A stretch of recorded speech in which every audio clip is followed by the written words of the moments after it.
dengar baik-baik para anggota dewan sebelum Bapak dilantik. Sudah? Bukannya bulan 10, tanggal 10. Tak? Iya, belum. Belum kan? Yang terpilih maksud saya.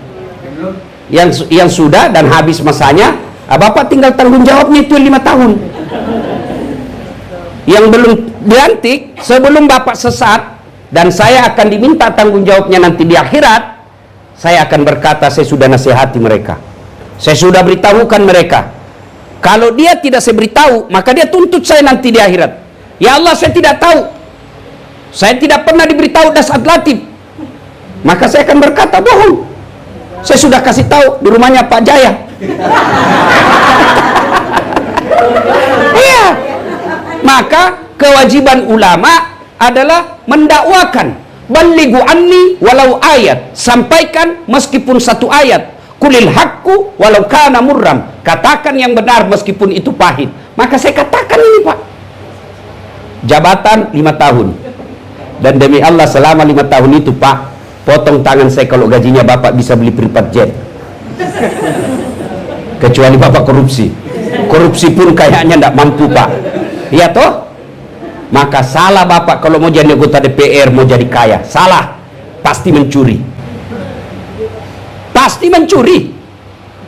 Tapi kalau Bapak mau kaya, jadi pengusaha tambang. Kaya itu. Tapi kalau jadi anggota DPR, Bapak harus niatkan, mewakafkan pikiran, hati, dan waktu untuk mengabdi. Namanya wakil rakyat. Sidin sabarataan. Ulun mau tanya, kalau ada wali kota dengan wakil wali kota tinggi mana? Hah? Swedia itu Pak, wakil rakyatnya lebih rendah gajinya daripada PNS kalau di Indonesia.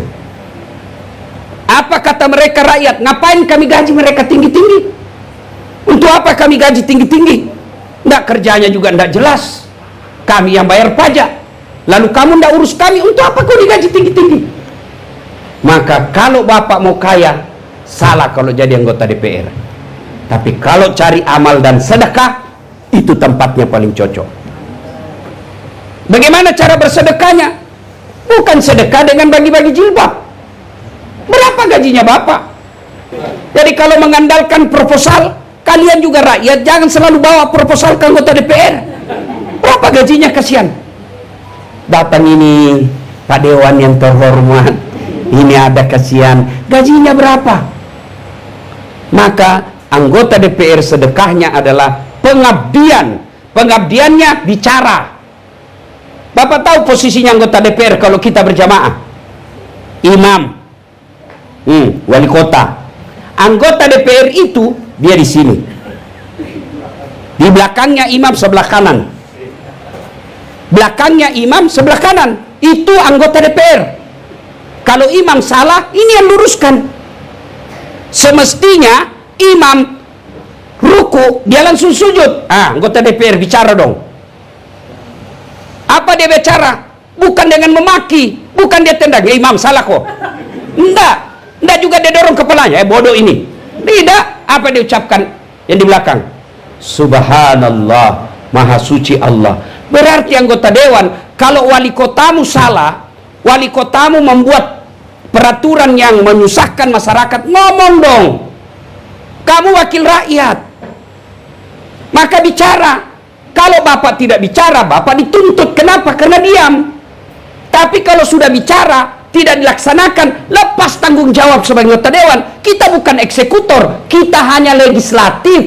Legislatif itu berbicara, haknya berbicara. Cuma bagaimana kau jadi anggota DPR kalau kau tidak tahu bicara?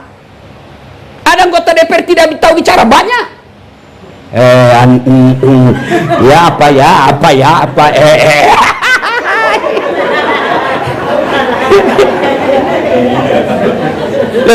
Benar Pak. Anggota dewan itu kalau bicara belajar demokrasi, anggota dewan itu memang dia bicara. Hak konstitusinya dilindungi undang-undang.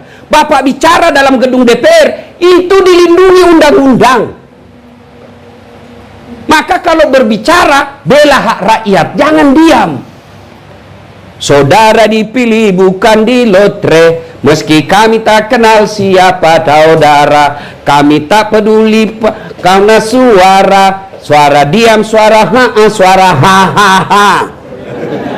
Itu kan dibilang Iwan Fals, wakil rakyat bukan terusnya merakyat, jangan tidur waktu sidang soal rakyat. Sudah digaspol hari ini. Untung Bapak ada di sini. Untung Bapak hadir supaya apa? Ada peringatan. Inilah yang disebut amar ma'ruf nahi mungkar. Inilah yang disebut saudara sejalan, seiring seperjuangan. Inilah yang disebut watawasau bil haq watawasau bis sabar. Nah, cuma salahnya anggota dewan kita prestise, gengsi, wibawa. Mau dibilang anggota dewan itauwah, kalau orang di Sulawesi itauwah, anggota dewan itauwah, wih hebatnya. Meskipun tidak tahu itu bicara dewan, ngomong Pak. Saya menyarankan kepada anggota DPR, senjata paling ampuh Bapak adalah ngomong, dialog. Wakil rakyat, penyambung lidah rakyat. Apa maunya rakyat Bapak ngomong. Maka saya sarankan kepada Pak Jaya, anggota DPR Nasdem setingkat provinsi, kumpul mereka, latih mereka public speaking, latih mereka berbicara. Bagaimana meyakinkan? Itu kerjaan saya Pak. Bapak lihat saya ceramah, coba lihat ceramah saya, hampir semua golongan senang. Dari orang tua sampai anak-anak kecil senang dengar ceramah saya. Kalau dimaki-maki dia tidak tersinggung.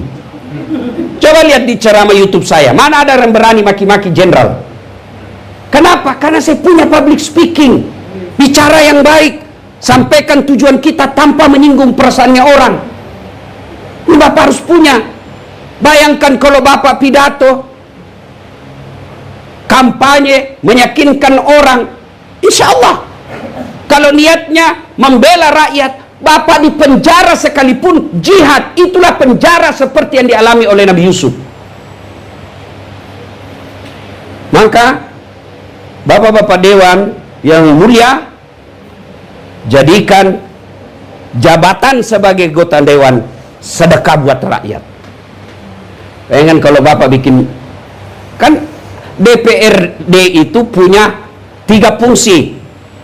Pertama namanya fungsi legislasi, membikin undang-undang. Kalau dia DPR. Kalau dia di daerah DPRD namanya, perda namanya, dia yang bikin.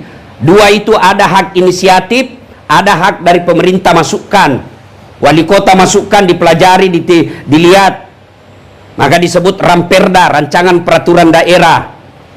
Anggota DPR punya inisiatif sendiri, ini bikin, lalu diajukan, diterima, ketok palu, tak, pemerintah laksanakan, diawasi oleh Satpol PP.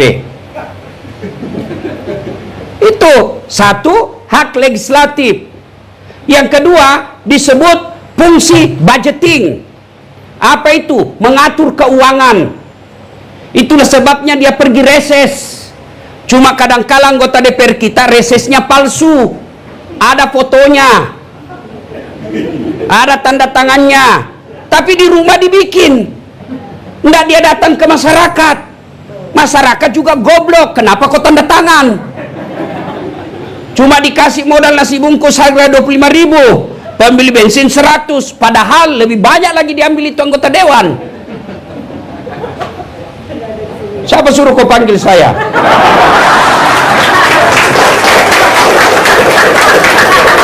Jangan marah Pak ya, jangan marah Pak, supaya Bapak punya bekal. Itulah sehingga pergi reses. Dia pergi reses itu menerima aspirasi. Pak Desa, apa yang kau butuhkan di sini? Kan namanya reses itu Bapak datang ke dapil, datangnya pun diongkosi. Bapak apa? Kepala desa. Desa ini apa kebutuhannya? Kami butuh jembatan Pak. Oke, sudah. Sudah, itu hasil reses, dipanggil kepala yang bersangkutan. PU kalau misalnya jembatan, rumah sakit kalau misalnya kesehatan di dinas kesehatan, panggil mereka. Nih, sudah, anggarkan, bikin anggaran, sekian anggarannya. Berapa jembatan? Jembatannya berapa ongkosnya? 10 miliar. Kadangkala sudah bocor di situ. Pernah dengar ceritanya kontraktor di akhirat? Kan ini SMS-an antara penghuni surga dengan penghuni neraka. Dia bilang penghuni surga, bagaimana kabarmu di situ? Anda ada enaknya di sini. Di blender terus kita. Nggak ada kesempatan ngopi, hancur kita di sini. Kata penghuni neraka, pian di situ berapa gimana? Bujur bajak, bagus bener di sini kita. Enak, 1 laki-laki 7 bidadari. Baru dibayangkan sudah ada. Kata penghuni neraka, bolehkah kami jalan-jalan ke situ? Boleh aja. Terus bagaimana caranya? Kata penghuni neraka, kan penghuni neraka Pak kreatif, cerdas. Gampang. Kita bikin jembatan. Kamu bikin jembatan dari surga, kami juga dari neraka bikin jembatan. Kita ketemu di tengah. Bagaimana? Setuju? Setuju. Lelang proyek. Waktu pekerjaan 3 hari. Keluar pemenang tender. Hari pertama, jembatan dari neraka sudah selesai 50%. Hari kedua, selesai 70%. Hari ketiga, tuntas, efektif, efisien, selesai. Di tengah. Sampai di tengah, penghuni neraka lihat-lihat, kenapa ini jembatan dari surga kada mulai-mulai? Teriaklah ini penghuni dari neraka, kenapa kau belum mulai proyekmu? Kami sudah sampai di tengah sesuai perjanjian. Apa kata dari dalam surga? Bagaimana mau dimulai? Kontraktor, pengawas, pemborong ada semua di situ.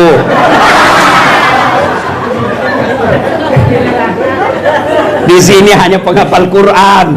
Nggak tahu dia bikin kali-kali kalkulatornya selalu salah hitungan semennya. Ayo.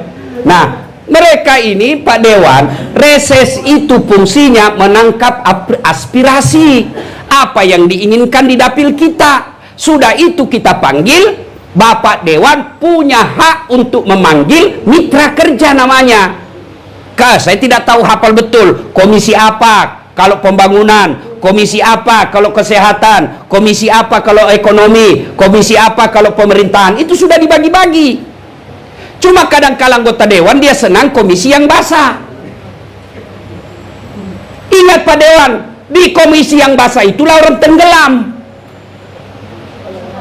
Sudah susun anggaran, sudah itu disebut fungsi budgeting. Yang ketiga ada disebut fungsi kontrol, fungsi pengawasan. Pak Dewan berhak menegur pemerintah. Kenapa itu anggaranmu salah guna? Kenapa itu perda kau tidak jalankan? Bapak punya hak sebagai wakil rakyat. Tiba-tiba ada jalan ditutup, itu mengganggu masyarakat. Pak Dewan punya hak untuk menegur. Sebagai wakil rakyat, kenapa jalan itu ditutup? Tidak pernah dibicarakan di Dewan. Rakyat mengeluh dengan itu. Itu kalau Bapak lakukan seperti ini, insya Allah Bapak di dunia anggota DPR, Bapak disebut yang terhormat. Di akhirat juga insya Allah sama-sama Rasulullah di akhirat. Tapi kalau Bapak hanya kejar proyek, salah gunakan reses, di dunia kau anggota dewan terhormat, di akhirat kau akan abadi dalam neraka. Pilih mana? Pilih mana? Anggota DPR 5 tahun Pak, 5 tahun demi Allah. Kalau untung terpilih lagi, kalau tidak untung wabillahi taufiq wal hidayah. Tapi dosanya dibawa sampai mati. Ini bersyukur Bapak belum dilantik sudah dapat pembekalan luar biasa.